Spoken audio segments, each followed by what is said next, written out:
there and welcome to my Inktober series day 15. Today's topic may be a sensitive one for most people, but for me it's a subject that's open to discussion like any other, and that's how I'm gonna approach it. I'd like to talk a bit about religion by my own personal perspectives and opinions, of course.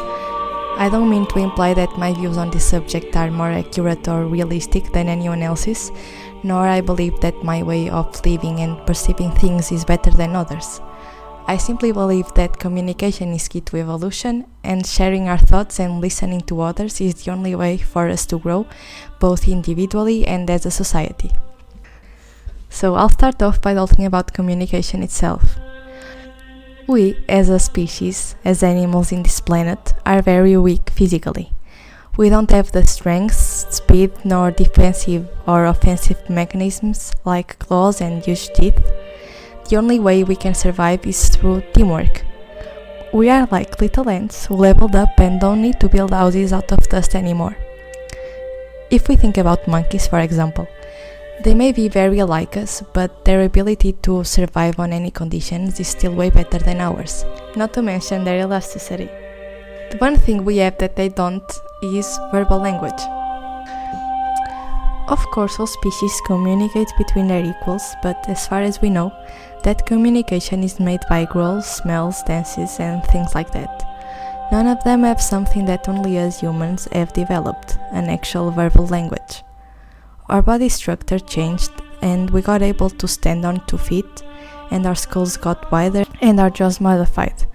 We got this amazing ability of controlling the sounds we produce way better, and with that, we started creating simple words to guide us as groups.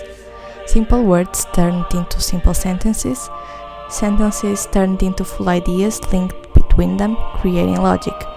Something very interesting about our brain is the fact that it works much better when we can somehow use the different parts of it together, which means that by creating words, we gave our brains another piece to conceive whatever concept we may have in mind.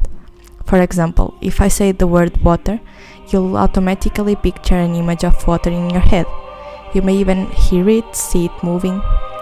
So, those are all imperative parts of a puzzle when we are thinking about anything. The more we know about something, the more clear is the conception we have of that something.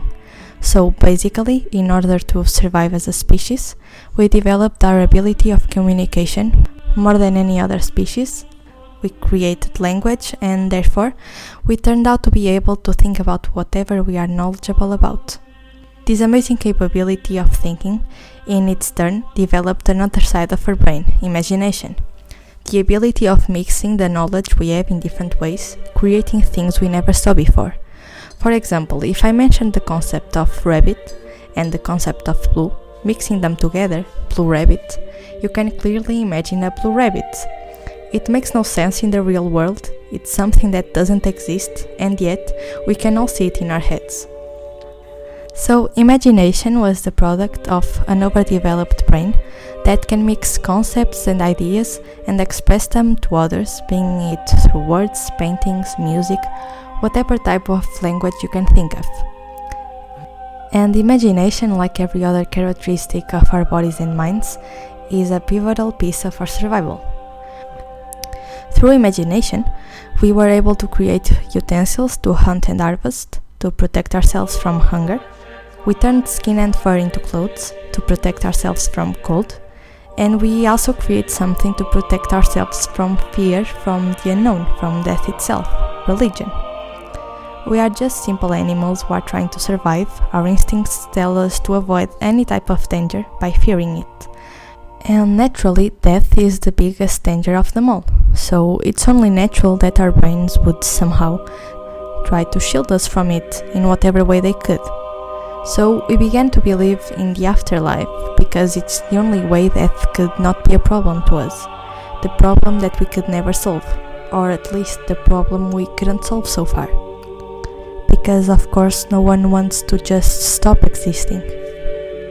As long as religion was just disbelief, in whatever form it could be perceived, with or without gods, with or without prayers, with or without celebrations, everything could have turned out just fine and healthy. But in the moment it turned into something that involved rituals, rules, offerings, sacrifices, punishments. That was the moment when it got ruined. Well, men are greedy and they have this amazing tendency of ruining everything nice around them, including what they created themselves. And just like that, to conquer wealth, money, power, we turned something as simple as the belief on the afterlife on something awful. Something that gets people killed all over the world till this day, in the name of beings that we named ourselves. I'm a simple person who believes that everything is good in the right proportion. Anything that becomes an obsession is bad for us. Eating, working, partying, sleeping, it all can have a place in our lives without turning into a problem. And at the same time, they all can become a problem if we do it too little or too much. And obviously, we took religion too far. People who waste all their money, all their hard work, investing on something that has no real outcomes. People who even invest all they truly have, their time and life itself, to serve beings that they never interacted with. People who don't have their human rights assured because of religion. Women who are nothing but dogs of their husbands. People who are worth as much as a pig just because they are not white, who have no freedom whatsoever. The almighty white men cutting and shooting each other, the highest price for the lowest outcome.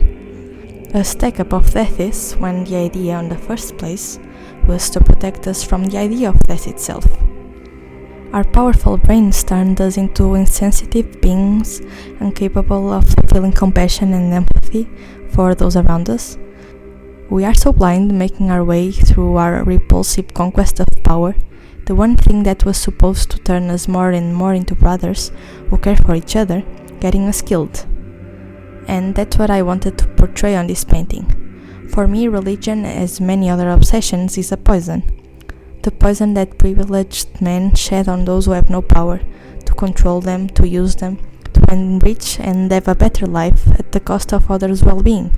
It's sick. Then again, I don't think that it is bad or even unnatural, as I explained before, to believe in the afterlife and to construct ideas about it. It can bring a very much needed peace to the heart of many people, who otherwise wouldn't live so calmly without constantly stressing out about dying. But when it takes the rebounds that we've been living through, well, I think it's more than time to stop and rethink about our doings.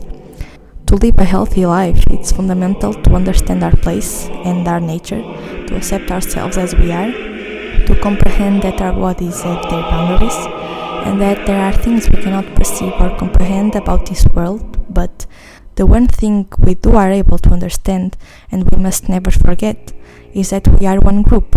Our loyalty towards each other is our key to survival, and we should never overstep one another, because then we are overstepping ourselves.